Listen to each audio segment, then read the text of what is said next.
Kita ingat Matius 19 ayat 23 tentang cerita Yesus mengenai orang muda yang kaya. Orang kaya sukar masuk surga, saudara.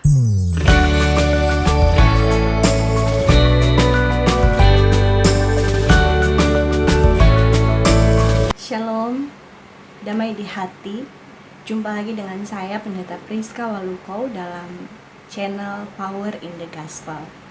Saat ini saya akan membawakan renungan dari Injil Matius pasal 25 ayat 31 sampai 46 yang merupakan perenungan warga Gemim mulai tanggal 12 sampai 18 Juli nanti. Kiranya boleh menjadi berkat ya saudara. Namun sebelumnya marilah kita berdoa. Dalam nama Yesus ada kuasa di dalam Injil. Amin. Firman Tuhan akan kita baca bersama di saat ini dalam Injil Matius pasal 25 ayat 31 sampai 46 dalam perikop penghakiman terakhir. Apabila Anak Manusia datang dalam kemuliaannya dan semua malaikat bersama-sama dengan Dia, maka Ia akan bersemayam di atas tahta kemuliaannya. Lalu semua bangsa akan dikumpulkan di hadapannya dan Ia akan memisahkan mereka seorang daripada seorang, sama seperti gembala memisahkan domba dari kambing, dan Ia akan menempatkan domba-domba di sebelah kanannya dan kambing-kambing di sebelah kirinya. Dan Raja itu akan berkata kepada mereka yang di sebelah kanannya, "Mari, hai kamu yang diberkati oleh Bapa-Ku, terimalah kerajaan yang telah disediakan bagimu sejak dunia dijadikan. Sebab ketika aku lapar, kamu memberi aku makan. Ketika aku haus, kamu memberi aku minum. Ketika aku seorang asing, kamu memberi aku tumpangan. Ketika aku telanjang, kamu memberi aku pakaian. Ketika aku sakit, kamu melawat aku. Ketika aku di dalam penjara, kamu mengunjungi aku." Maka orang-orang benar itu akan menjawab Dia, katanya, "Tuhan, bila manakah kami melihat Engkau lapar dan kami memberi Engkau makan, atau haus dan kami memberi Engkau minum? Bila manakah kami melihat Engkau sebagai orang asing dan kami memberi Engkau tumpangan, atau telanjang dan kami memberi Engkau pakaian? Bila manakah kami melihat Engkau sakit atau dalam penjara dan kami mengunjungi Engkau?" Dan Raja itu akan menjawab mereka, "Aku berkata kepadamu, sesungguhnya segala sesuatu yang kamu lakukan untuk salah seorang dari saudaraku yang paling hina ini, kamu telah melakukannya untuk aku."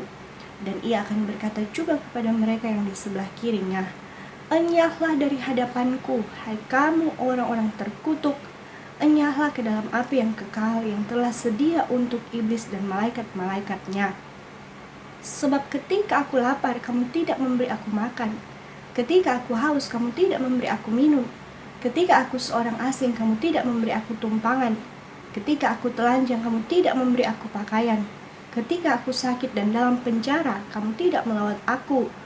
Lalu mereka pun akan menjawab Dia, katanya, "Tuhan, bila manakah kami melihat Engkau lapar, atau haus, atau sebagai orang asing, atau telanjang, atau sakit, atau dalam penjara, dan kami tidak melayani Engkau?" Maka Ia akan menjawab mereka, "Aku berkata kepadamu, sesungguhnya segala sesuatu yang tidak kamu lakukan untuk salah seorang dari yang paling hina ini, kamu tidak melakukannya juga untuk aku." Dan mereka ini akan masuk ke tempat siksaan yang kekal, tetapi orang benar ke dalam hidup yang kekal. Demikianlah firman Tuhan. Yang berbahagia adalah kita yang merenungkan, memelihara, dan melakukan firman. Saudaraku, sebagai orang Kristen, tentulah kita tidak asing lagi dengan kata melayani. Karena melayani adalah panggilan orang percaya untuk menjadi serupa dengan Sang Juru Selamat, yaitu Yesus Kristus Tuhan kita. Kita ingat dalam Matius 20 ayat 25 sampai 28, pengajaran Yesus kepada murid-muridnya ketika ibu anak-anak Zebedeus, yakni Yakobus dan Yohanes, meminta supaya Yesus mendudukkan anak-anaknya di dalam kerajaan sorga, yang seorang di sebelah kanan dan yang seorang di sebelah kiri. Ya. Tetapi saudara, dalam bagian itu Yesus menunjukkan bahwa sebelum mencapai kerajaan sorga, perlu diperhatikan apa yang harus dilakukan di dunia. para murid dipanggil untuk berlomba-lomba melayani sesama mereka dengan menjadi hamba sesamanya. Seperti Yesus yang datang bukan untuk dilayani, tetapi datang untuk melayani. Dan saudaraku, dalam kitab Matius, kita akan menyaksikan bagaimana Matius menunjukkan tulisannya pertama-tama kepada orang Yahudi untuk membuktikan bahwa Yesus Kristus sungguh-sungguh adalah anak Daud, Mesias, Raja, dan Hakim yang adil. Dalam perenungan kita saat ini diceritakan Matius dalam bentuk perumpamaan tentang kedatangan Kristus kembali dan bagaimana penghakiman akan terjadi. Kedatangan Yesus kembali digambarkan sebagai saat-saat penuh keagungan karena Yesus sang anak manusia datang dalam kemuliaannya, bersemayam di atas tahta kemuliaannya. Di sini Yesus menjadi raja yang memerintah di atas tahta kemuliaannya. Dan saat itu saudara, dikatakan bahwa semua bangsa akan dikumpulkan di hadapannya. Nah saudara, bicara semua bangsa berarti semua orang yang ada di bumi, tidak ada yang terkecuali. Semua orang dari segala zaman, segala suku, ras, agama, bahkan yang sudah mati dibangkitkan dan yang masih hidup ketika Tuhan datang akan diubahkan. Lihat 1 Korintus 15 ayat 52. Dalam sekejap mata, pada waktu bunyi nafiri yang terakhir, sebab nafiri akan berbunyi dan orang-orang mati akan dibangkitkan dalam keadaan yang tidak dapat binasa, dan kita semua akan diubah. Nah saudara, pada saat penghakiman itu, tidak ada yang bisa sembunyi, tidak ada yang bisa terluput dari penghakiman terakhir saudara. Dalam bacaan kita, penghakiman oleh sang raja dilakukan dengan beberapa cara. Yang saya lihat ya, pertama, sang raja akan melakukan pemisahan sebagaimana gembala memisahkan domba dari kambing. Saudara, dalam Alkitab domba sering menjadi simbol dari orang benar atau pengikut Yesus. Salah satunya dalam Yohanes 10 ayat 27 dikatakan, domba-dombaku mendengarkan suaraku dan aku mengenal mereka dan mereka mengikut aku. Sebaliknya, kambing adalah gambaran orang fasik dan bebal. Yang kedua saudara, saat penghakiman itu, raja itu menempatkan domba di sebelah kanannya dan kambing di sebelah kirinya. Nah saudara, soal kanan dan kiri dalam adat istiadat Yahudi, posisi sebelah kanan selalu dianggap lebih terhormat atau sebagai tempat karunia khusus. Karena itu orang-orang benar dikatakan akan ditempatkan di tempat yang terhormat, yaitu di sebelah kanan. Yang ketiga saudara, raja itu mengundang tapi juga mencampakkan. Saudara, raja itu mengundang mereka yang berada di sebelah kanannya untuk masuk ke dalam kerajaan, yakni sorga, dan menikmati hidup yang kekal. Merekalah orang-orang benar. Katanya di ayat 34, mari hai kamu yang diberkati oleh Bapakku, terimalah kerajaan yang telah disediakan bagimu sejak dunia dijadikan. Mereka adalah orang-orang yang diberkati Bapa. Mengapa? Karena di ayat 35 sang raja menerangkannya. Sebab ketika aku lapar, kamu memberi aku makan. Ketika aku haus, kamu memberi aku minum. Ketika aku seorang asing, kamu memberi aku tumpangan. Ketika aku telanjang, kamu memberi aku pakaian. Ketika aku sakit, kamu melawat aku. Ketika aku di dalam penjara, kamu mengunjungi aku. Orang-orang benar ketika melakukan pelayanannya tidak punya maksud terselubung. Selalu dilakukan dalam kesungguh-sungguhan. Lihat ayat 37-39. Mereka bertanya, bila manakah Tuhan? Kami melihat engkau dalam keadaan seperti itu. Mereka tidak menyadari yang sudah mereka lakukan selama hidup mereka kepada orang-orang miskin, terasing, terpinggirkan, dan dalam kelemahan. Mereka yang hina di mata dunia ini. Ternyata pelayanan mereka diperhatikan dan diperhitungkan Tuhan. Tuhan mengidentikan dirinya dengan orang-orang seperti itu, saudara. Mereka yang lapar, haus, asing, telanjang, sakit, dan terpenjara. Sebaliknya, raja mencampakkan orang fasik. Mereka yang disebut orang-orang yang terkutuk. Mereka dicampakkan ke dalam api yang kekal. Tempat siksaan kekal yang kita biasa sebut neraka. Di situ tempat iblis dan malaikat-malaikatnya. Karena jelas saudara, dalam hidup mereka tidak melayani Tuhan dengan cara sering menyepelekan dan tidak melayani orang yang hina di pandangan mereka. Mereka yang asing, miskin, menderita, lemah, dan sakit. Bagi orang fasik, manusia-manusia lemah seperti itu bukanlah apa-apa. Mereka tidak mampu melihat ada Tuhan dalam hidup orang-orang yang terhina di dalam dunia ini. Nah, saudaraku, dari bacaan ini, kita dihantar untuk semakin teguh dalam iman kepada Yesus Kristus, tapi juga semakin giat dalam melayani Yesus. Ingat, Yakobus 2 ayat 17, demikian juga halnya dengan iman. Jika iman itu tidak disertai perbuatan, maka iman itu pada hakikatnya adalah mati. Karena pada saat penghakiman, iman dan perbuatan kita akan diperhitungkan.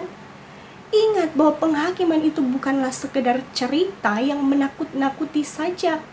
Karena Matius menulis sampai 5 perumpamaan tentang penghakiman terakhir. Mulai pasal 24 sampai 43 sampai pasal 25 ayat 46 bacaan kita. Jadi jika penulisan dalam Alkitab sampai beberapa kali diulang-ulang, itu berarti sangat penting maknanya, saudara. Mari sebagai orang percaya kita belajar melihat Yesus justru di dalam pelayanan kepada kaum marginal. Mereka yang terpinggirkan, miskin, menderita, sakit, terasing, lemah, dan terhinakan. Orang-orang yang seperti ini, saudara, biasanya hidup dalam kerendahan dan menanti-nantikan pertolongan Tuhan karena mereka tidak punya pengharapan di dunia. Dunia menyepelekan dan meminggirkan mereka. Jangan sekali-kali kita hanya mau melayani kaum elit, orang kaya, punya jabatan, mereka yang hidup dalam nikmat dunia. Orang-orang yang seperti ini justru sering melupakan Tuhan dalam keangkuhan mereka. Kita ingat Matius 19 ayat 23 tentang cerita Yesus mengenai orang muda yang kaya. Orang kaya sukar masuk surga, saudara. Saudaraku, sudahkah kita melayani Tuhan?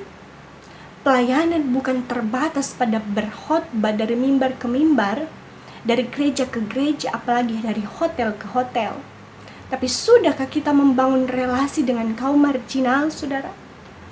Mereka yang terpinggirkan dalam masyarakat, mereka yang dalam pelayanan Yesus justru menjadi prioritas Yesus, saudara. Injil Lukas 4 ayat 18 sampai 19 berkata begini, Roh Tuhan ada padaku, oleh sebab Ia telah mengurapi aku untuk menyampaikan kabar baik kepada orang-orang miskin, dan Ia telah mengutus aku untuk memberitakan pembebasan kepada orang-orang tawanan dan penglihatan bagi orang-orang buta, untuk membebaskan orang-orang yang tertindas, untuk memberitakan tahun rahmat Tuhan telah datang. Itu, saudara, yang Yesus lakukan ketika Dia datang ke dunia. Dia selalu menyentuh kaum lemah, orang-orang yang terpinggirkan, mereka yang miskin, para janda, orang-orang yang sakit. Dia tidak pernah menyepelekan kaum lemah seperti itu. Sudahkah pelayanan kita menyentuh kaum lemah dalam masyarakat atau dalam jemaat? Ataukah kita hanya mau berelasi dengan kaum elit, pejabat, ya? Ataukah kita hanya mau melayani orang-orang yang di strata sosial di atas, orang kaya, mereka yang terpandang saja. Kalau orang kaya, orang punya banyak uang, ya lekas-lekas berkunjung, ya. Lekas-lekas para pelayan melayani, ya. Tetapi sebaliknya, orang yang sakit, orang yang sudah parah, karena dia miskin, ya dia diabaikan, saudara. Meski tidak semua seperti itu, tapi ada saja realitas seperti itu dalam pelayanan di jemaat atau di gereja. Saudara, jawaban ada pada kita masing-masing. Apakah kita sudah melayani sesama, apalagi mereka yang sangat membutuhkan, ataukah pelayanan kita justru tidak pernah menyentuh orang-orang seperti itu, tapi kita seringkali hanya melayani orang-orang yang terlihat wah menurut dunia. Jawaban ada pada kita masing-masing. Jikalau kita sudah melakukannya, bersyukurlah.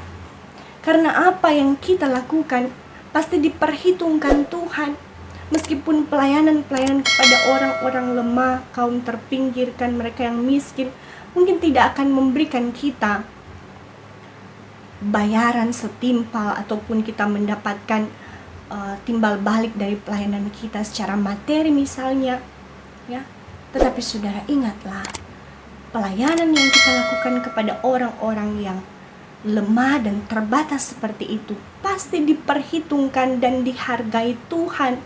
Bahkan Ia sudah menyediakan tempat terbaik bagi kita dalam kerajaan-Nya. Namun saudara, jika kita belum melakukannya, jika pelayanan kita kepada sesama yang membutuhkan sering kita abaikan, bertobatlah saudara. Mulailah melayani kaum marginal dimanapun saudara menjumpainya. Mungkin di tengah jalan, ataupun di samping rumah, ataupun di mana kita berada dan kita berjumpa dengan orang-orang seperti ini, meskipun kita tidak satu jemaat, tetapi mereka dalam kelemahan, saudara.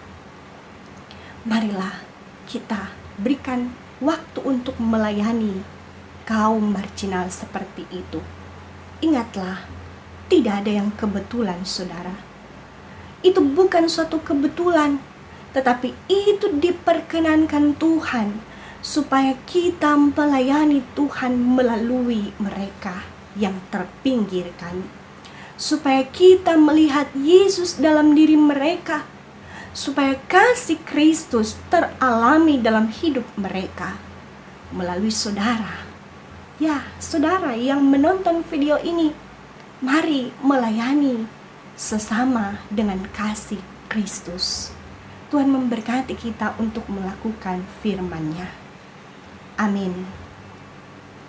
Saudara, semoga perenungan ini boleh menjadi berkat bagi semua yang mengikuti video ini, tapi juga mungkin yang akan mempersiapkan khotbah dalam perenungan sebagai warga Gemim di minggu yang akan datang. Nah, saudaraku, jangan lupa kita terus melakukan disiplin diri sendiri di tengah pandemi COVID-19. Biarlah kita turut ambil bagian untuk memutus mata rantai penyebarannya dengan memakai masker, tapi juga rajin cuci tangan, menjaga jarak, dan hindari kerumunan-kerumunan yang tidak perlu. Dan jangan pernah panik, saudara, tetapi berdoalah, maka terimalah berkat Tuhan. Tuhan akan menjaga keluar masukmu dari sekarang sampai selama-lamanya. Amin. Sampai jumpa, saudara. Jika Anda merasa diberkati, jangan lupa subscribe, like, and comment. Terima kasih.